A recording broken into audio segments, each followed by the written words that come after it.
Hello friends, welcome to Kitchen Lovers. இன்னைக்கு நம்ம கிச்சன்ல ரொம்ப ஈஸியா செய்யக்கூடிய ஒரு பிரேக்ஃபாஸ்ட் ரெசிபி, அதுவும் ஸ்ட்ரீட் ஃபுட் ஸ்டைல்ல தான் செய்ய போறோம்.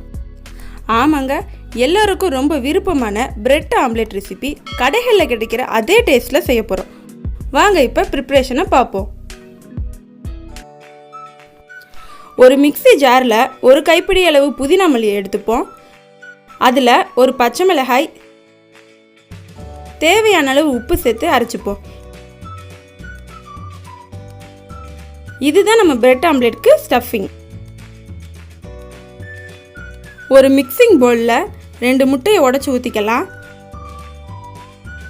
அது கூடவே ஒரு சின்ன சைஸ் வெங்காயம்,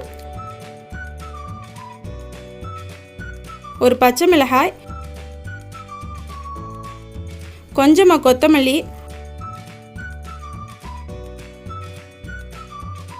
1/2 ஸ்பூன் அளவு மிளகுத்தூள், 1/2 ஸ்பூன் மிளகாய்த்தூள், தேவையான அளவு உப்பு சேர்த்து நல்லா மிக்ஸ் பண்ணிக்குவோம்.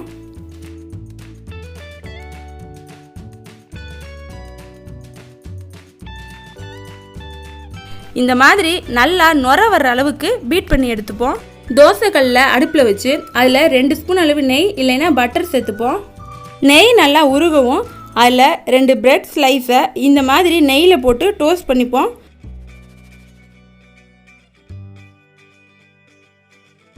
பின்பக்கமும் லைட்டாக நெய் இல்லைன்னா பட்டரை சேர்த்து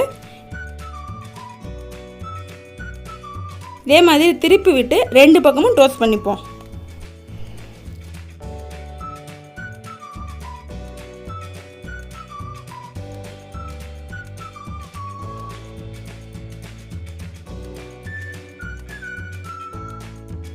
இதை தனியாக எடுத்து வச்சுட்டு ஒரு தவாவில் ஆயில் சேர்த்துக்கலாம். ஆயிலுக்கு பதிலாக நீங்கள் பட்டர் கூட சேர்த்துக்கலாம், டேஸ்ட் இன்னும் நல்லாயிருக்கும். இதில் இப்போ தயார் பண்ணி வச்ச ஆம்லெட் மிக்ஸை ஊற்றிக்கலாம். உங்கள்கிட்ட இந்த மாதிரி குழியான தவாவாக இருந்துச்சுன்னா இதே மாதிரி ஓரங்களில் ஃபஸ்ட்டு ஊற்றிட்டு அப்புறமா சென்டரில் ஊற்றுங்க. டோஸ்ட் பண்ணி வச்ச ப்ரெட்டை இந்த மாதிரி முட்டையில் நனைச்சி இப்படி எடுத்து வச்சுப்போம். இதே மாதிரி இன்னொரு ஸ்லைஸையும் ரெடி பண்ணிப்போம். இப்போ பிரெட் மேலே நம்ம ரெடி பண்ணி வச்ச க்ரீன் சட்னி ஸ்டஃபிங்கை ஜாம் எப்படி அப்ளை பண்ணுவோம் அதே மாதிரி அப்ளை பண்ணி வச்சுப்போம்.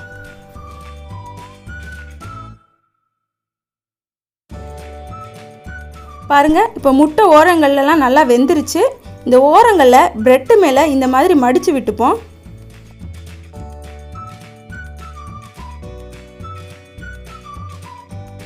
இப்போ இதை 2ஆக மடிச்சுக்கலாம். முட்டை சென்டரில் கொஞ்சம் வேகாமல் இருக்கும். ஸோ 2 கரண்டியை வச்சு இந்த மாதிரி பிரெட்டை பிடிச்சி ஒரு 1 நிமிஷத்துக்கு அப்படியே நிறுத்தி வேக வச்சுக்கலாம். அவ்வளோதாங்க, ஸ்ட்ரீட் ஃபுட் டேஸ்ட்டில் ரொம்ப சூப்பரான பிரெட் ஆம்லெட் ரெடி.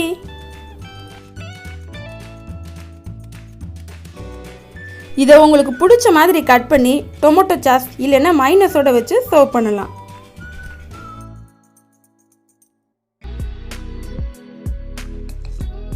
முட்டை சாப்பிடாத குழந்தைங்க கூட இந்த மாதிரி செஞ்சு கொடுத்தீங்கன்னா விரும்பி சாப்பிடுவாங்க. பிரேக்ஃபாஸ்ட்டுக்கு மட்டும் இல்லைங்க, ஈவினிங் ஸ்நாக்ஸாக கூட செஞ்சு சாப்பிட்லாம். க்ரீன் சட்னி சாஸோடு சேர்த்து சாப்பிடும்போது ரொம்பவே சூப்பராக இருக்கும். இதை ட்ரை பண்ணி பார்த்துட்டு எப்படி இருந்துச்சுன்னு கமெண்ட் பண்ணுங்கள். இந்த வீடியோ உங்களுக்கு பிடிச்சிருந்துச்சுன்னா லைக் பண்ணுங்கள், ஷேர் பண்ணுங்கள். மறக்காமல் நம்ம கிச்சன் லவ்ஸ் சேனலை சப்ஸ்கிரைப் பண்ணிவிட்டு அந்த பெல் ஐக்கனை ஆனில் வச்சுக்கோங்க. இன்னொரு சூப்பரான வீடியோவில் பார்ப்போம். தேங்க்யூ.